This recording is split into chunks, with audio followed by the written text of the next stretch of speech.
Samahan natin yung sabaw nung Japanese eh. Ay, high five! High five! So, meron tayo ulit dumating na Lazada today.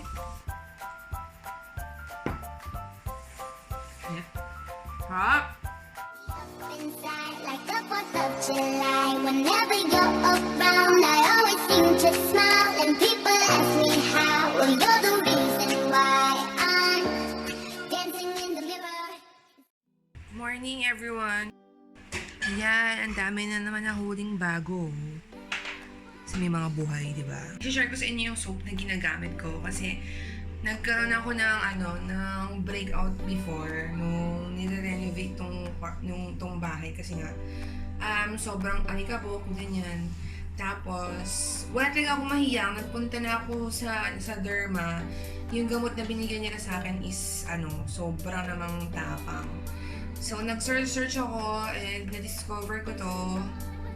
Yung AHA PHA 30 Days Miracle Cleansing Bar.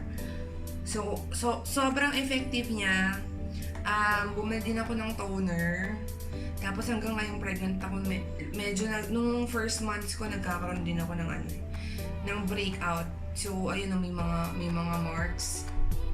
Hindi na siya tumuloy nung ginagamit ko to. So effective siya. May kamahalan lang. Merong ibang shop na 340 lang yung benta.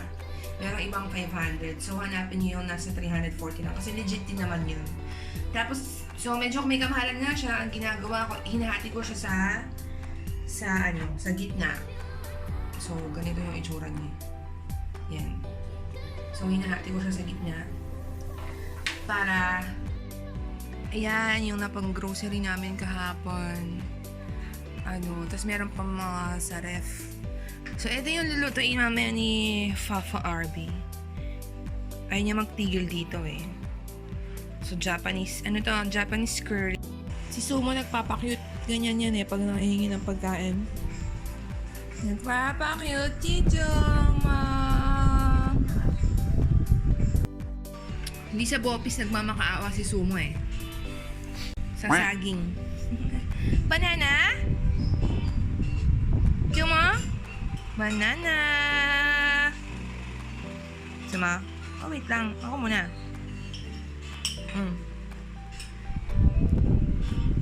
Good boy! High five! High five! Yan, so meron tayo ulit dumating na Lazada today. Hindi na kasi ako naglalabas. Pating-kati na nga ako pumunta ng Divisoria actually. Hindi pa pwede. So, may kailangan ako sa Lazada or sa Shopee muna ako bumibili. So, ito from Shopee. Tingnan natin.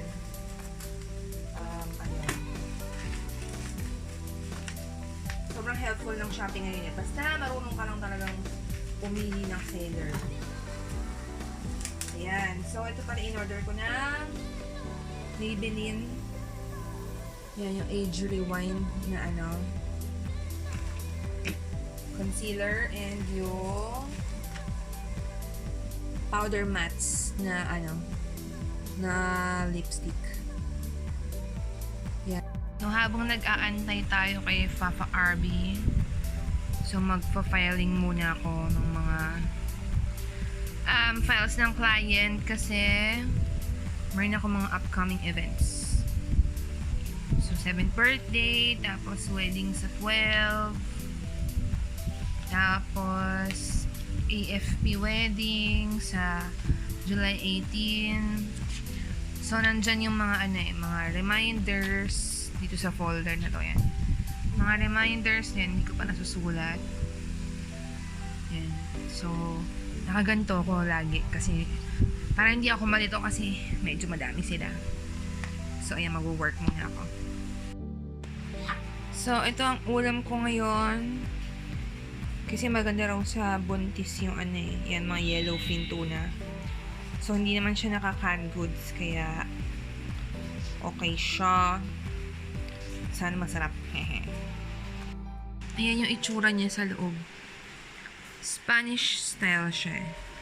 So, hindi ko alam kung maanghang. Pero meron pa rin akong ganyan. Tapos ganyan siya, wala siyang mga skill. Ano hinihingi mo dyan? Nagpapakyut ka na naman eh, no? Bawal sa'yo yung tuna. Tuman natin.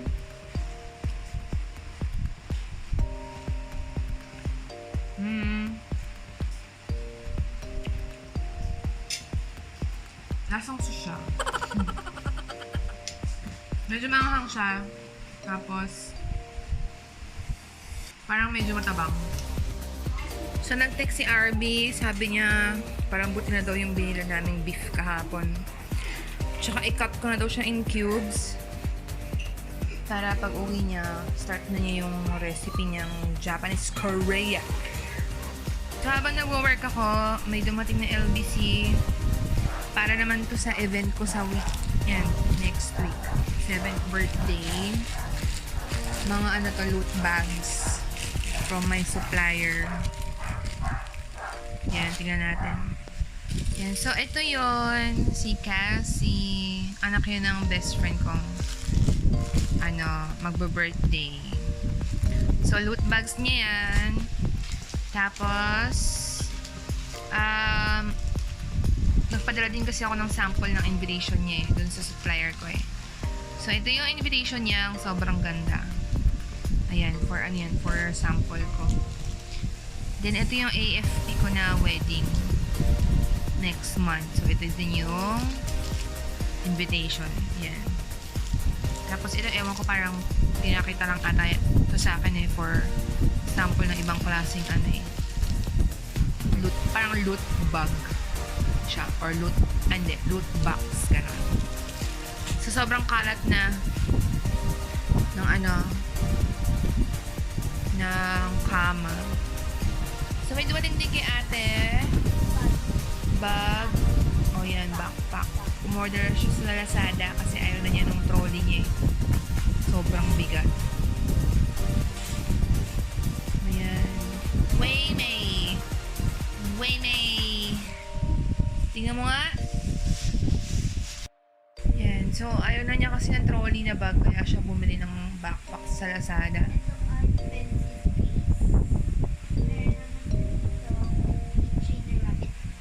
May free.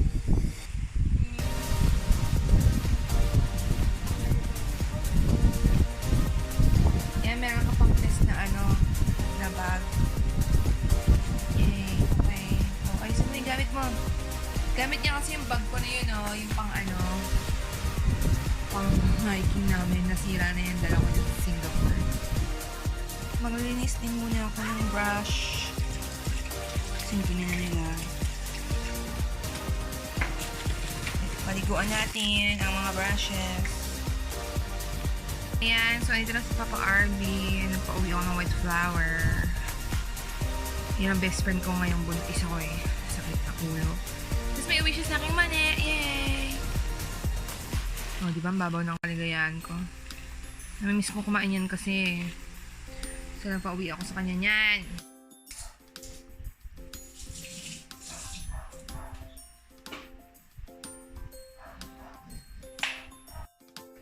Ito na si Daddy Chef.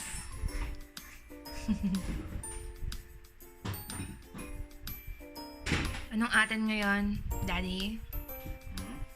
Anong atin? Japanese curry. Hinahanda muna niya yung mga ingredients. Bless you, Sumo. Are you dead? Sumo! Ay, buhay pa pala.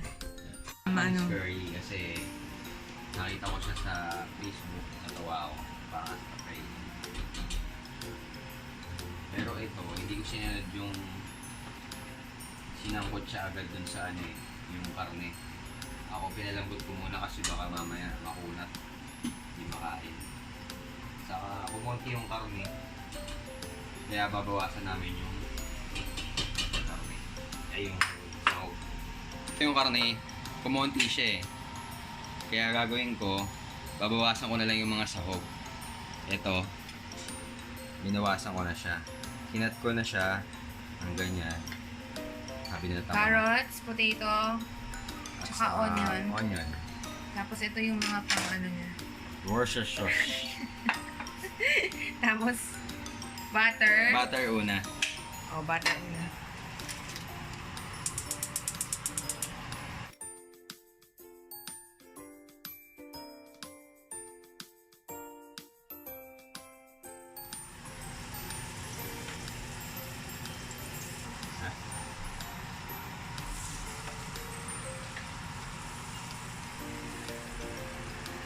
Ano na yung butter, papupulahin lang natin yung karne.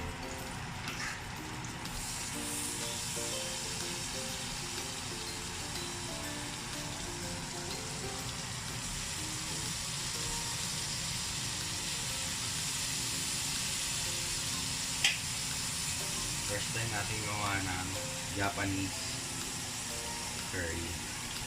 Kaya practice lang to. Tikman lang natin kung masarap na. Pag masarap, Masarap. masarap.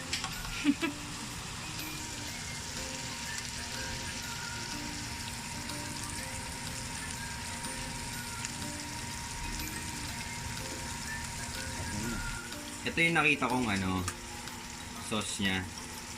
Nakabox daw dapat para galing sa Japan. Japan sauce. Sabi? Kasi pag yung mga powder na hindi na nabibili lang dito sa atin, Indian curry nung lasa. mga local na powder, hindi siya lasang Japanese. Nakatim ka na ng Japanese. Japanese curry. Linawin mo. So, okay na ba yan? O, Hindi pa. i-flip. Papapulayin muna natin yung karne. Napulan na yung karne. Tatanggalin na natin yan.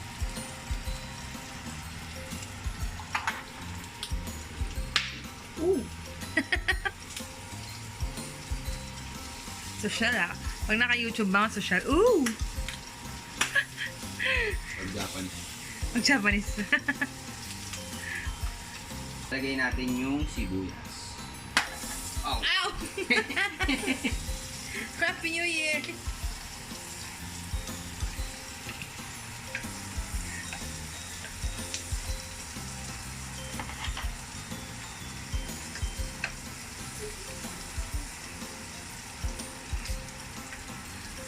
Lagay natin hanggang sa maging lumambot na siya.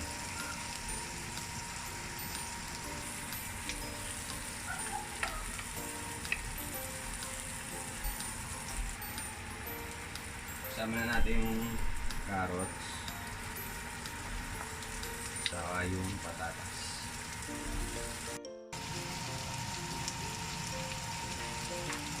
Sama na ulit natin yung karne. Dip.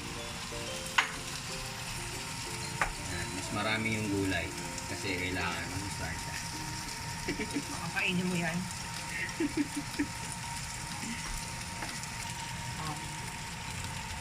Samahan natin nung sabaw nung pinagpakuluan nung beef.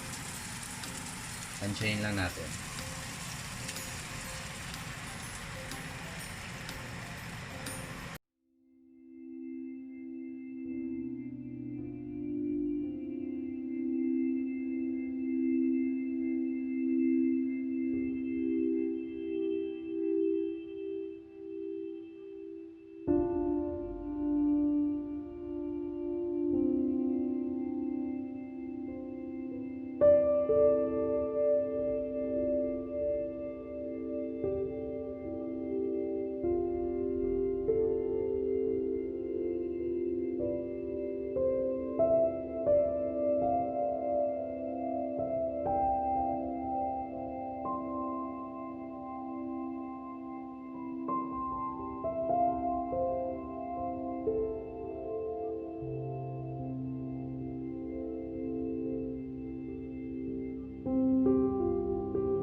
Japanese curry ni Daddy.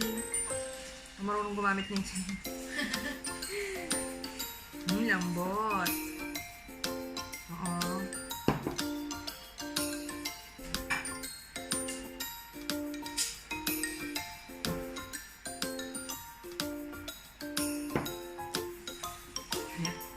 Harap! Mo, tatawanan. Ang sarap nga! Ano, may pa-chopstick. Wait lang. Init. Sarap nga. Ganyan.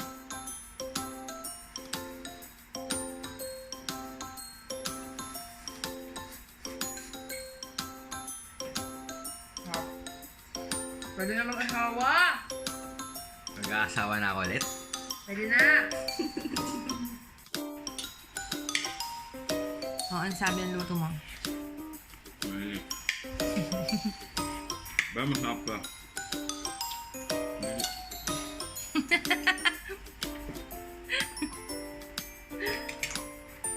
Hindi kasi ako kumakain ng curry kasi hindi ko trip. Pero ito masarap.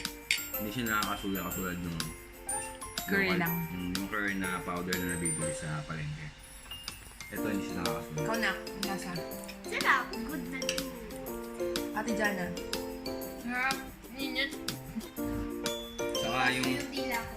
yung amoy niya hindi siya matapang. Hindi siya yung mabaho. Kaya okay. Ang pagkaluto ko ng Potato, masarap din. Half cook. Crunchy na. Saka Crunchy. yung